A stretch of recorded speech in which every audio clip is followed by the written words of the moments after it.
Hello. Je viens de couper mon live au bout de, je sais pas, 20, 30 secondes peut-être, je sais pas. Je suis désolée pour ceux qui étaient présents. Alors rebonjour, je laisse le temps que ça se connecte à nouveau. Le fait de rien voir, c'est très perturbant parce que je vois que vous vous connectez, parce que je vois le nombre de personnes qui sont connectées. Donc là, je vois que ça arrive dans le nombre de personnes, mais je vois pas les noms, donc c'est vrai que c'est...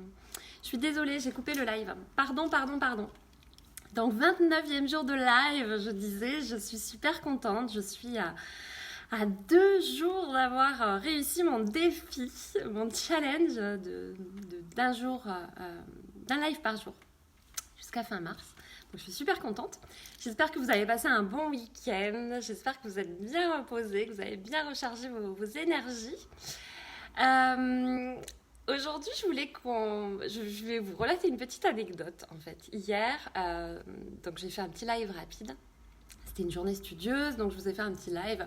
Je prenais une pause au soleil, j'étais bien. Donc j'ai terminé mon live, je suis restée encore une dizaine de minutes, un quart d'heure. Là, j'étais super bien. Je faisais le plein de vitamine D. Et à un moment donné, alors je vais vous expliquer pourquoi je vous raconte ça, mais à un moment donné, donc sur le balcon, je sais pas, 2 mètres, 3 mètres, je trouvais un petit gecko parce qu'il faisait super chaud hier. Donc il y a du carrelage sur le balcon et puis il y a des pierres autour, hein, il y a les murs. J'ai trouvé un petit gecko. Alors en soi, vous vous dites, oui, c'est pas très grave. Sauf que ceux qui me connaissent bien et qui me suivent depuis des années savent que il y a quelques années, les geckos, ça a été une grande aventure. C'était une de mes grandes peurs.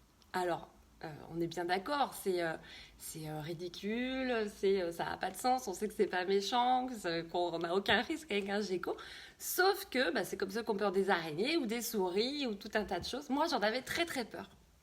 Et il y a quelques années, en l'occurrence, euh, il rentrait dans ma maison, ce qui n'arrive plus. Hein.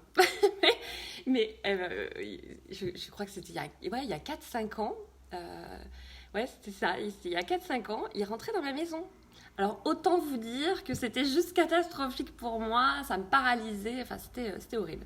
Sauf qu'il a bien fallu à un moment donné que je me dise, ils sont là. Il était hors de question que je les attrape pour les faire sortir, parce que m'approcher d'eux, c'était juste horrible. Donc j'ai mis en place ce qu'on peut mettre en place pour briser la stratégie de la peur, c'est-à-dire de s'exposer progressivement à l'objet de sa peur. Alors dans un environnement sécurisé évidemment. Hein, le but c'était pas de se jeter dans un bac rempli de geckos. Pour ceux qui se souviennent, il y a quelques années, et je sais, alors je vois pas qui est connecté parce que sinon je pourrais rebondir sur ceux qui étaient là il y a quelques années et qui me suivaient, mais je leur donnais des prénoms. Du coup, donc il y avait Brian, il y avait Kevin, il y en a eu 3, alors je me souviens plus du troisième prénom. Je leur donnais des prénoms et puis petit à petit, en fait, je les faisais, comment dire, je les rendais moins, moins mystérieux. Alors je me suis beaucoup renseignée du coup sur les geckos. Voilà, quand je les voyais, je leur parlais. Alors là, vraiment, je m'expose. Vous me voyez dans toute ma vulnérabilité. Je leur parlais, je leur disais, bon ok, hein, t'es rentré chez moi, je te laisse tranquille, mais tu t'approches pas. Et en fait, pourquoi je vous raconte ça? Parce que, alors c'est vrai que depuis 2 ans, ils rentrent plus chez moi.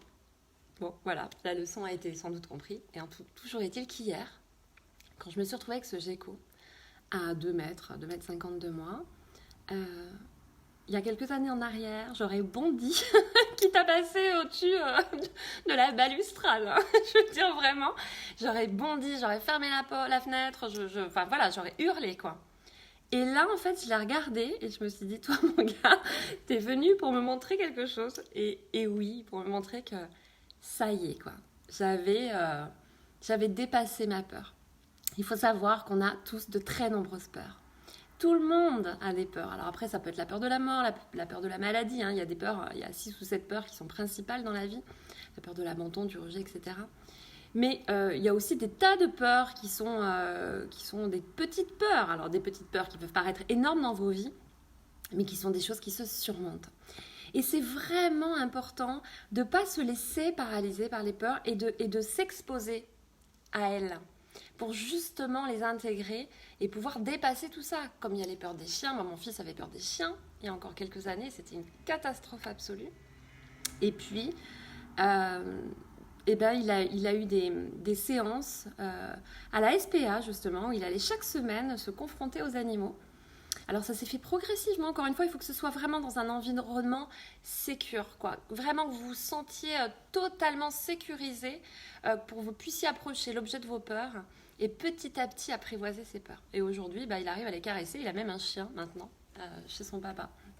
Donc il arrive à gérer justement beaucoup mieux sa peur des chiens. Et moi je gère beaucoup mieux ma peur des geckos. Alors je n'irai pas les toucher, mais je l'ai laissé vivre sa vie et je suis restée à côté. J'ai continué en gardant un œil ouvert, soyons clairs. Mais j'ai continué à être près de l'objet de mon ancienne peur, parce que c'est vrai que du coup je me rends compte que ça n'en est plus une. Et je vous raconte ça pour vous dire que parfois, on se dit on a peur de ça, donc on évite. Et c'est l'inverse qu'il faudrait faire. C'est se dire on a peur de ça, et on va se confronter à ça. Et petit à petit, vous allez l'intégrer.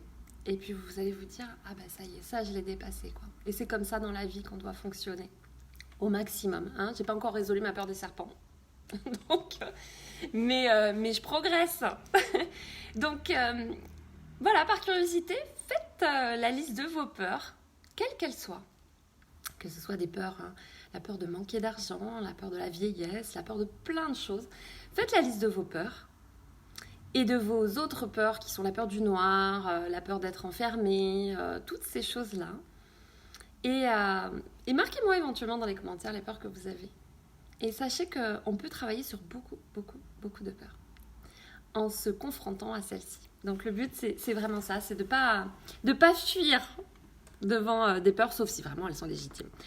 Alors je suis désolée, je commence à voir vos messages. Bonjour Myriam, alors je ne sais pas si vous les avez marqués là en temps réel ou si je les ai maintenant. Coucou Myriam, coucou Alex, coucou Didier, coucou David. Bon, je suis ravie de vous voir. Je suis désolée de ne pas vous avoir dit bonjour avant, mais je vois à l'instant vos petits messages. Coucou Pierre, coucou Stéphane, fidèle au poste, coucou, ça fait plaisir. Donc voilà ce que je voulais vous dire aujourd'hui. Listez vos peurs et puis confrontez-vous à elles, encore une fois, dans un environnement sécurisé, de telle sorte que vous vous sentiez vraiment contenu. Voilà, et vous allez arriver à dépasser beaucoup, beaucoup de peurs. Et si vous voulez, on en parle. On en discute, vous m'envoyez un petit message et on en discute ensemble.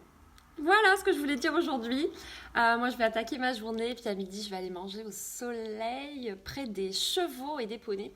Et d'ailleurs, le cheval est une de mes peurs aussi. Et donc, ça fait aussi partie... j'ai toujours peur des chevaux parce que c'était grand, etc. Bon, voilà. Et voilà, c'est aussi une des choses... coucou Claude! C'est aussi une des choses à laquelle je me confronte petit à petit pour arriver à apprivoiser toutes ces peurs. Et puis après, il y en a d'autres. Il y a des tas de peurs que j'ai travaillées aussi ces dernières années, qui sont la peur du manque, la peur de la pauvreté, la peur du noir. J'ai eu longtemps peur du noir. Enfin voilà, moi j'avais des tas de peurs aussi. Alors je voudrais pas dire de bêtises, je vous retrouverai l'étude.